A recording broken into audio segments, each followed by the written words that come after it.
Hey, welcome, Soul family. Welcome back to Max and Mello's Architects of Soul for part 2 of what turned out to be an amazingly cool subject to talk about. One that's taken us 2 episodes to hip you to. But we're good with that, right, Mello? Right, you are, Max. It's worth the extra love for the knowledge that we're digging into. Yep, here at Max and Mello's Architects of Soul, diving deep into the DNA of soul music is what we do, right? Anyway, so last episode, we were talking about the giants at Atlantic Records and their profound influence.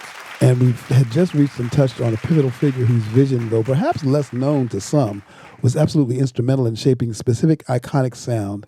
His name was Phil Walden, and the legendary phenomenon was called Muscle Shoals. Ooh, cue the music. Yeah. So Phil Walden, who famously managed the incomparable Otis Redding and later co-founded Capricorn Records, home of the Allman Brothers band, like, shameless promotion, was a guy who embodied a powerful lesson that deeply resonated with independent artists today, right? Had the power of regional artistic cultivation and a fierce, almost rebellious independence. What a cool thought that is. No, that's right, Max. And he saw immense raw talent bubbling up in places that were often overlooked by the major music hubs. They certainly were. You know, places like Macon, Georgia, where Otis was from, and of course, Muscle Shoals, Alabama. Right. What good could come out of something from Alabama, right? That's current that will play in New York. Exactly. Who knew? What a crucial lesson, Mello. Yeah, no, he didn't wait for New York or L.A. to validate those sounds. He created a pathway for that authentic Southern soul to reach the world on its own terms. And he did. And he didn't wait for the established industry to come to him. He said, I'll do it myself. You build your own industry, cultivate your own scene, right where you are. And Phil understood that truly authentic sound often comes from a specific place, a unique cultural melting pot. I think that's a great concept. And he fiercely championed it. I mean, for artists today, especially with this global connectivity we have, it's really about building your local scene as well as fostering your community of creatives, whether they're online or not, and trusting in the power of your unique regional voice and perspective. And that's about celebrating where you come from, being genuine to the music and the soul. And right now, we're going to be genuine to the fact that we need to take a break. Right, you're listening to Max and Mello's Architects of Soul, and we will be right back. Stick around.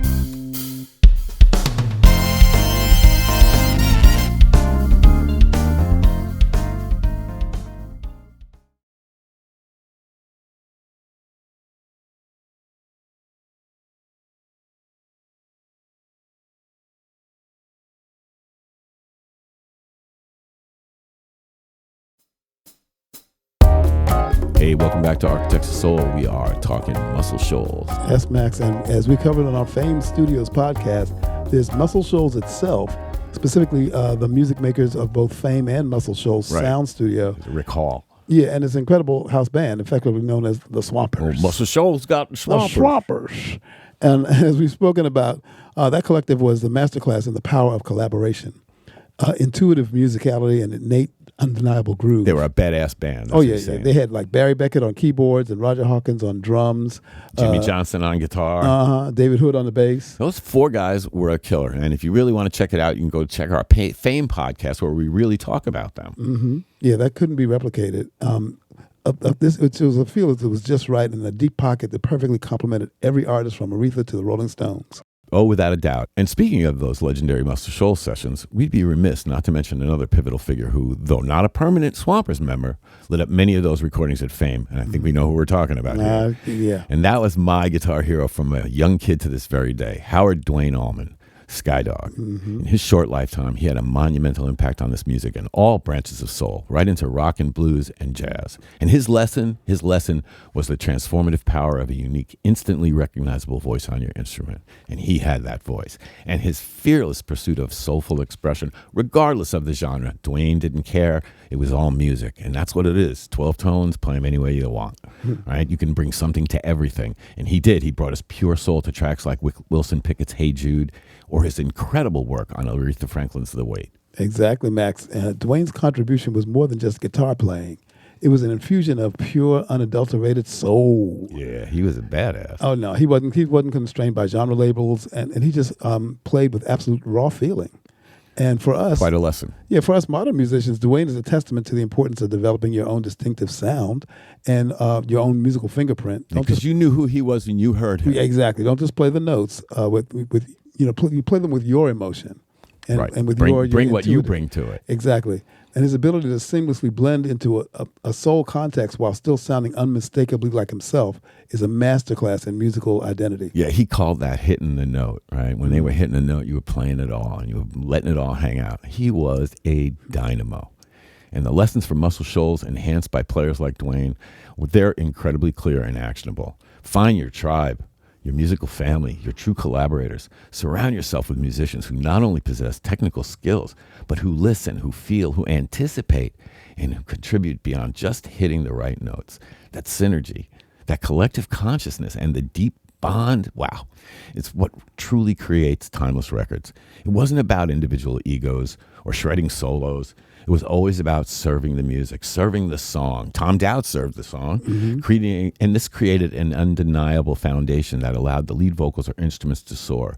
And man, did they soar. Oh, yeah, really powerful stuff from these architects, Max. Okay, well, we're going to take a break because the power is just knocking us out.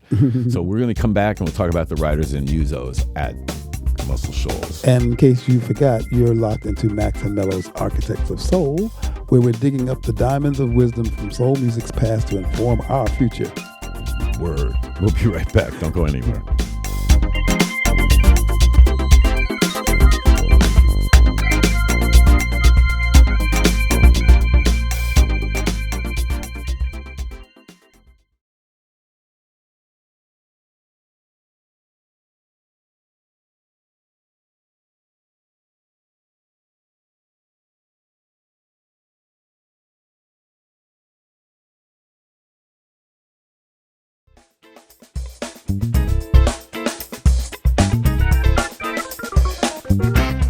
Welcome back to Max and Mello's Architects of Soul.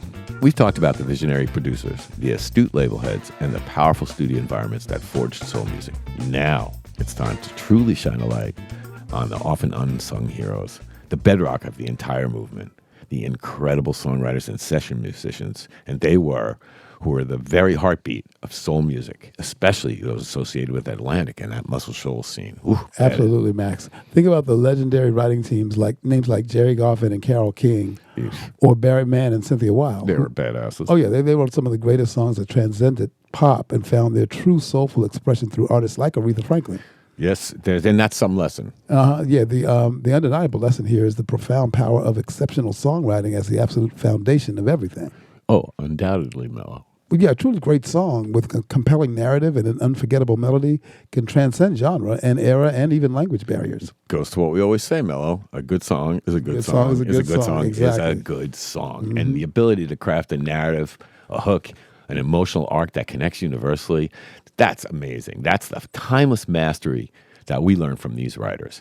And for today's artists, it's certainly a vital reminder that even with all the sophisticated production bells and whistles, and boy, do we got a lot of bells and whistles, the song itself must stand strong, raw, and impactful. You can have the most incredible voice, the most innovative beats, but if the core of the song isn't there, well, if the lyrics lack depth or the melody isn't memorable, you're done. It won't resonate with the lasting power of the classics. And truthfully, that's just the way it is. It's about lyrical truth and melodic memorability.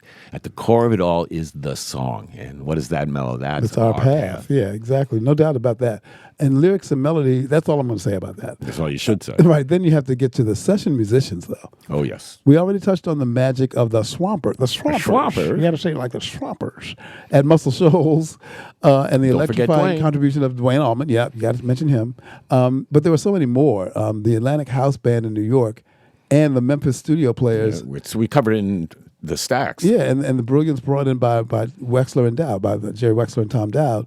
Their collective lesson is unparalleled versatility, an impeccable feel, and a selfless, ego-free dedication to the song above all else. Exactly. That serving of the song is so critical, and they serve those guys. If you look at all the different people that they worked with, they could play anything. Yeah, they could adapt to any artist style. They served the song everywhere they went. Yeah. They always provided the perfect groove, and texture, and emotion. Yeah. They were chameleons of soul, and to be able to shift from delicate balladry to raw funk. Well, that's a colossal lesson for emerging artists, for bands, and for producers, Mello.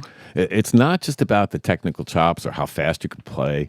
It's about deep listening, profound empathy for the music, and knowing precisely when to play. or perhaps even more importantly, when not to play. Mm-hmm. The spaces between the notes are just as important, if not more so, than the notes themselves. And this is what we do. Those session musicians understood this. They understood the groove, the pocket dynamics, and the musical communication with an intuitive genius that we should all study and absorb. Duane Allman, for instance, was not overplaying on those soul tracks. He was just providing exactly what the song needed with the maximum impact and emotion and feeling. Yes, Max. They taught us that the truly great rhythm section is not just a support structure, but it's like the backbone. Better believe it. Yeah, of the pulsating heart of soul music. So think about the profound, almost telepathic interplay between the bass and the drums. Right. It's a living thing. Yeah, it's a living, breathing conversation. It's a soulful dance for us. And for us in Soul and the New Vibe, and for anyone creating soul music today, studying those classic rhythms, understanding that profound, like, musical communication is absolutely essential. No doubt. It's not just about laying down a beat. It's about giving a song like a pulse and a breath, a living soul that moves people. A living soul that moves people. That is the shit, Mello. And once again, if you're enjoying the insights that we're sharing. If you're liking the vibe, as it were. Must be time for a pun. Huh, Mello? Well, if we're floating your boat. All right, one more. You are okay. If we're on the same wavelength, do our planets still align? All right, that's too mellow. You're going to have to go to a penitentiary now. So, Soul Fam, please give us a like and a subscribe to our channel. Your engagement truly helps us continue these vital conversations and explore the rich legacy of soul, which we hope enlightens and educates you like it enlightens and educates us. No doubt, Mello. Well, that was some nice dive into the Atlantic machine, right? Yeah. So right now we're going to take a quick break, and then we're going to come back. We're going to talk about the next part of Atlantic, and that will be... That's right. That's going to be my production hero, Arif Marden. We'll be right back after this. You got it. Stick around.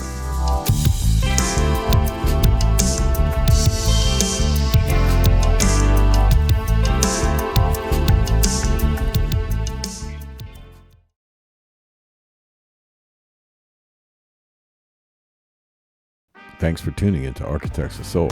Our music is waiting for you.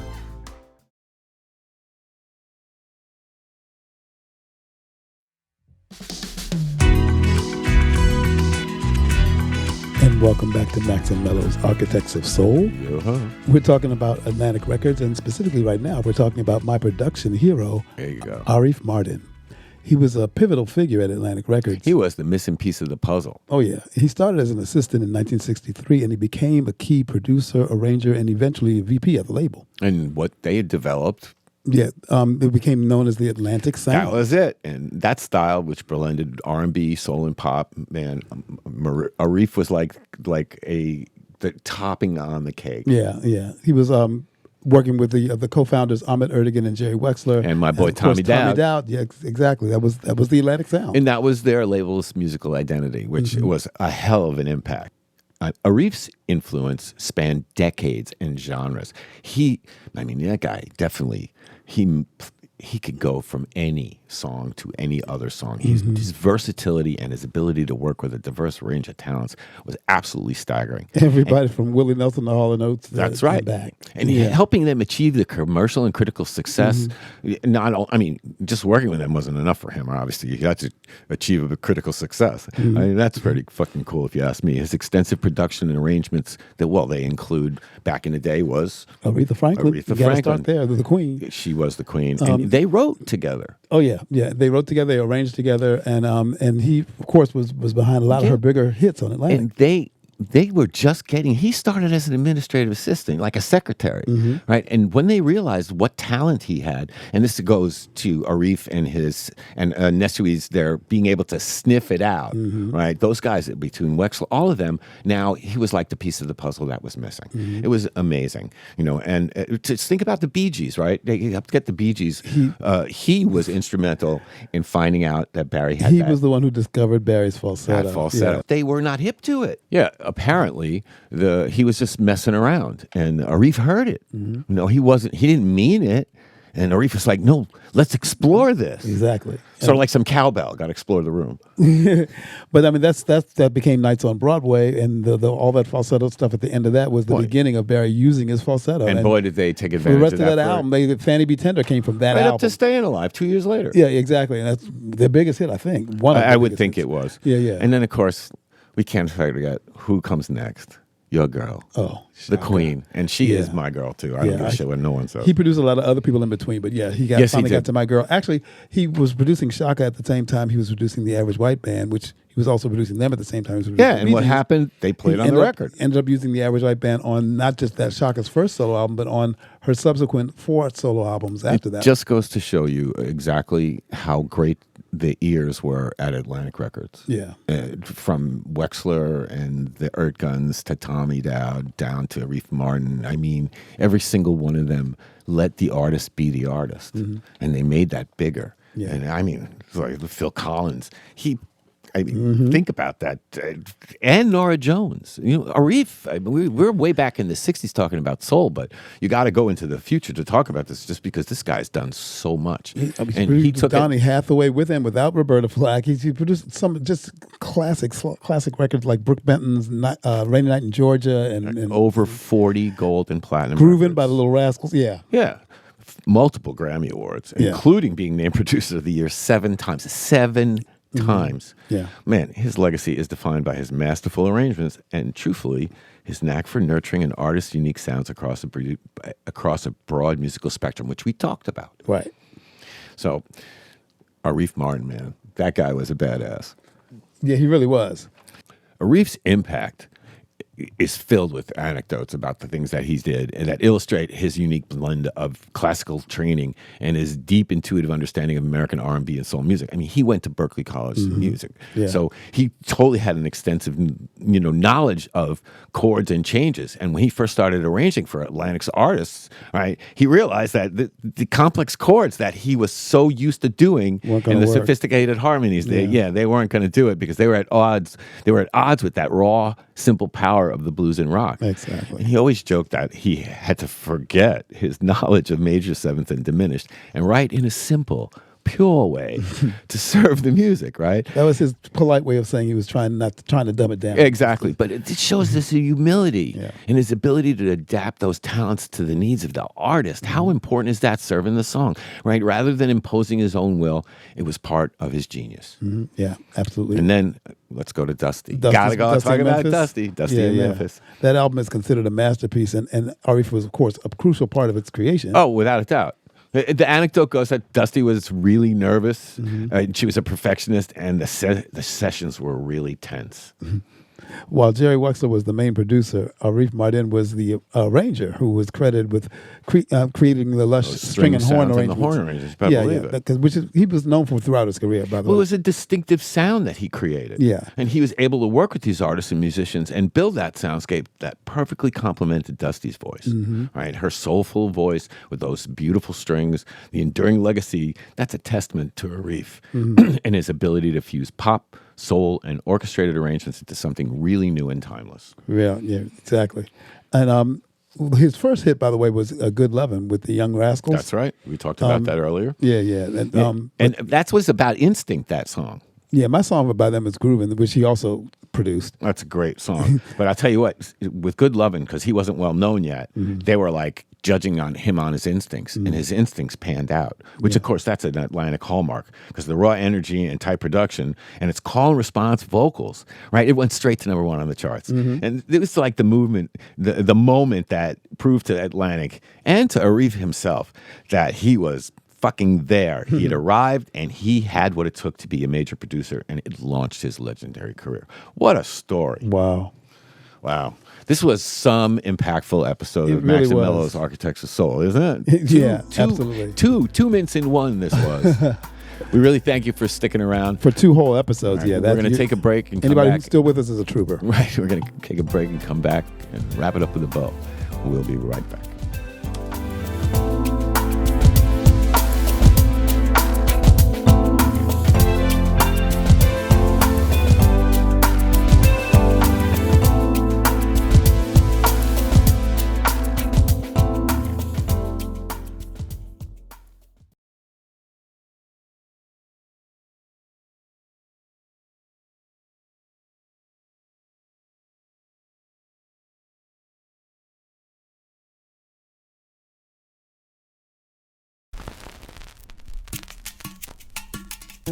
Hey, welcome back to Max and Mello's Architects of Soul.